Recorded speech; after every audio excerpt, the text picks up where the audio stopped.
Hello, ladies and gentlemen. Welcome back to the Freedom Report podcast. My special guest today is Katherine Timpf. She's a reporter at National Review Online and a frequent guest on Fox News. She's broken many important news stories exposing how politically correct bullies are curtailing personal liberty. Kat, welcome to the show. Hi. Hey, good to see you. So, Ms. Timpf, your most recent column deals with California's new affirmative consent laws. Your piece is called "Women Are Too Weak to Say No to Sex." Now, is that just in my case, or do women have a problem saying no to men everywhere? Well, it's funny. A lot of people who didn't realize the piece was a satire got really outraged, and I got a lot of really angry emails saying, what are you thinking? All that kind of stuff. But obviously, the whole point is these laws saying that, it's not just no means no. It's got to be yes means yes. Is kind of misogynist in a way, because it's saying that women would be too scared to actually be able to say what they are or are not comfortable with. Right. And so what we're dealing with here is a sort of new legal environment that we're setting everybody up in, where they're changing the standards of evidence in such a way that they're sort of taking away women's agency, right? They're assuming that women can't give consent. It's mostly deals with whether or not they're intoxicated. Is that about right? It does, but it's actually totally has to be an affirmative yes. So it used to be if it's you say no, or if someone's not able to say yes, or not able to say no rather. Now it just kind of assumes that women are always able or not able to say yes. They're always, incapable of saying no. I mean, it gets so confusing. Basically, I feel like these are the kind of things that you can count on people to figure out for themselves. You already can't have sex with somebody if they say no or if they're incapacitated. But going further than this, I don't know. I mean, it's kind of like it also gives the school the incentive to get guys in trouble, because if the Department of Education says they're not trying hard enough, then the Department of Education gets to keep a bunch of their money. So this is kind of happening not just in California, but there was a big piece that came out yesterday in the Globe where 28 Harvard law professors wrote that the standards of conviction for students, similar to the ones in California, they go way too far. They're using this new standard. They call it the preponderance of evidence standard to go after students. What is the preponderance of evidence? What does that mean, and how does that sort of apply to what we're talking about here? Yeah, basically, if the school, which, by the way, I don't know how anybody thinks they should be conducting rape investigations. I feel like that's something the police should be doing and not the school. So it says, I think that the girl has more evidence than the guy that she didn't say yes in California's case, or that she said no, or she was drunk in other cases. Then they can punish the guy whoever they want. They can expel him. And then obviously, if you get expelled for being a rapist, then, being expelled is probably the least of your problems in that case. Now, George Will is in trouble because he basically said in a piece that being a sexual assault victim is becoming a coveted status on campus. What did you think about those remarks? It's so weird because it's stopping from being, trying to stop rapes, and it's trying to almost convince people they were raped even if they think they weren't. If you look at this 1 in 5 statistic, it's actually totally bogus. It's based on 2 colleges, and the things that they consider sexual assault are if you've had sex, if you're drunk, or if somebody tries to forcibly kiss you, or things that, I'm sorry, are just not sexual assault. I don't want people to be asking, hey, is it okay if I kiss you every time? I wouldn't ever want anyone to kiss me after that. And I feel like a lot of people probably agree with me there. Yes. And this is weird. It is weird, Kat, and it's so hard to talk about this. I mean, just from a journalistic perspective, it's not pretty to talk about the type of ways that we engage in courtship, because there's no clinical way to apply as rules to how courtship works, because sometimes consent can be withdrawn at a moment's notice, of course, and you have to be able to be sensitive to understand when someone is pulling away from you. And you know what? I sympathize with people, of course, with people who have been raped, and I sympathize with people who are confused and mixed signals. I'm not trying to just, take the guy's side because they're being picked on in this situation.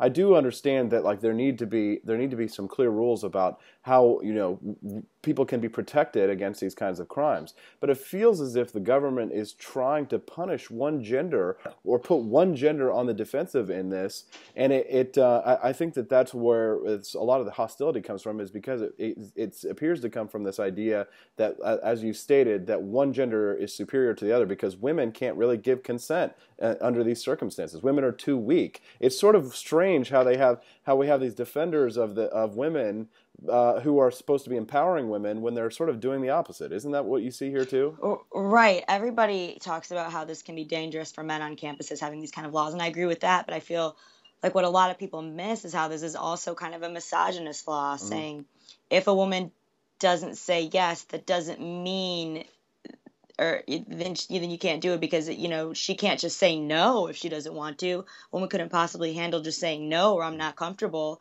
unless a man asks her. I don't understand how suddenly that's feminism. I feel like it's the opposite. I feel like that's a misogynist idea. Interesting.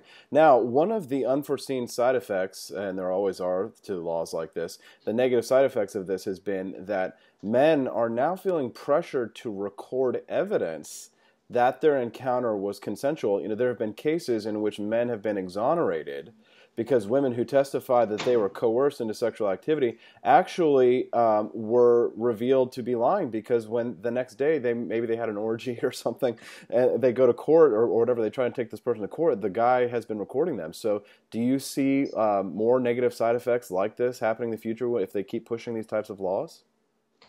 There could be. I have no idea what all the negative side effects would be. I would probably be nervous about it. I just can't imagine how it would even change, though, if it's already no means no or yes means yes. We're going to have, I think what's really scary about it is the preponderance of the evidence thing, because it's very easy just based on whether this dean or these people at this school who have no training in investigating criminal anything will say, and I think I believe her, and the next thing you know, the dude's life is ruined. Yeah. So I think that's a scary thing. And the yes means yes as opposed to no means no is just offensive, because I don't know why anybody would think that I or any other woman wouldn't be able to just say, hey, this is what I'm comfortable with, this is not what I'm comfortable with, without needing the government to guide me through it, and it's kind of a humiliating law for me, I think. Now get this, there was this new application that was developed that I believe the Apple Store may have rejected by now, but it was basically an affirmative consent app, and what it did was... I saw that. You did, yeah. So basically, for our listeners who don't know, you log into the application. You have the woman has her own ID. She has to answer a series of questions about whether or not she's intoxicated. And if she is intoxicated to a certain level, she has to say, if she's intoxicated to a certain point, they'll say, okay, I'm still good to go. But if they've had over a certain amount of alcohol, it's going to give the man a note saying she does not have the right or the power to make this decision for herself. She's too intoxicated.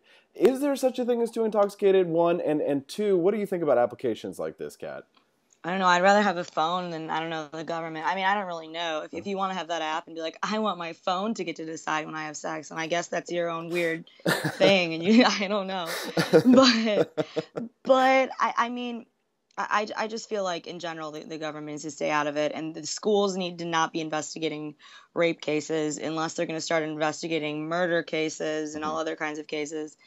And it also gives this idea that college rapes, when someone is raped, are different than when anybody else gets raped, which is not. I mean, we're just infantilizing women with this. We're infantilizing college students with this.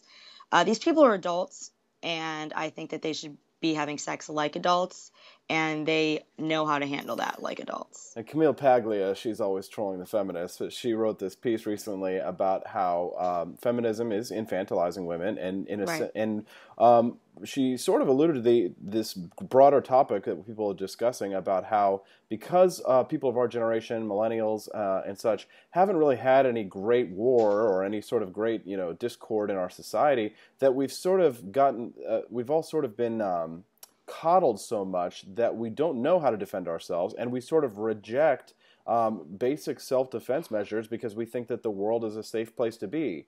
And when she was writing this piece, it was basically alluding to the idea that women on campus think that they're invincible. And I wonder if that doesn't sort of contribute to the problems when you try and say, oh, well, we need to teach women common sense rules like, how to carry pepper spray or learn self-defense. And they go, no, we just need to... Rape culture. Yeah, rape culture. We just need to teach men not to rape.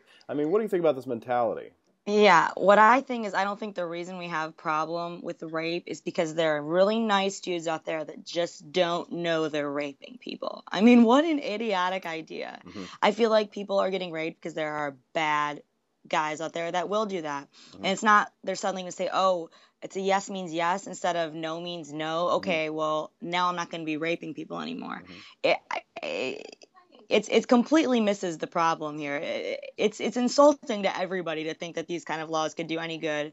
So apparently, there's a statue Mm, that is supposed to be removed. It's from the iconic photo of World War II, where a sailor is kissing a woman, and some people are saying this is a rape statue. You know, right, it's like a sexual assault statue because right. he grabbed the woman and kissed her, but she didn't have consent. I mean, come on, the cat. Like, what's going on here? I mean, what kind of people are seriously doing this? French feminists. I mean, I even talked to my papa about this. You know, Yeah. he was alive in the end of the war. He was saying everyone was running around the street and kissing everybody.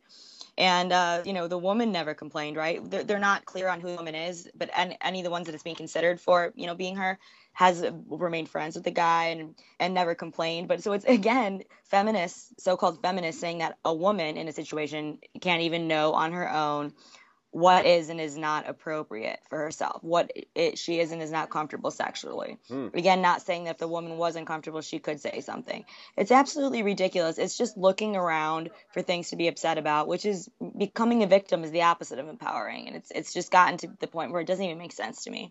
Katherine Timpf, the National Review. You're working on a lot of big stories all the time. Anything exciting or juicy you can share with our listeners? I'm writing a lot more about feminism. Just had one about Obama and his Twitter and how it's just all. I know he doesn't run it, but whoever does run it sounds just like him. Talks about climate change, minimum wage, nothing about ISIS, Ebola, anything like that going on. So Okay, so we're not yeah, dealing with the serious issues. All right. right, well, Katherine, we really appreciate your time today. You have a great day. Thanks. You too.